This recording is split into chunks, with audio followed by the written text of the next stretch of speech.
Hello, if you're wondering if there is a headphone jack slot available on Samsung Galaxy Tab S10 Ultra, then the answer is unfortunately no.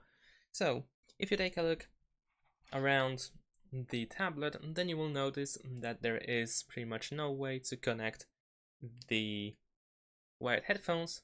On the right side, we only have the USB-C input. And if you take a look at the bottom, there is nothing there as well. However, that of course doesn't mean that we cannot connect anything, or we cannot connect wired headphones at all, because instead we can use the USB-C input or slot. Instead, we need to use the adapter that allows you to plug in the cable for wired headphones, so the 3.5mm jack. You can plug it into the USB like so, and then of course on this side here we need to use our wired headphones like so, and there we go.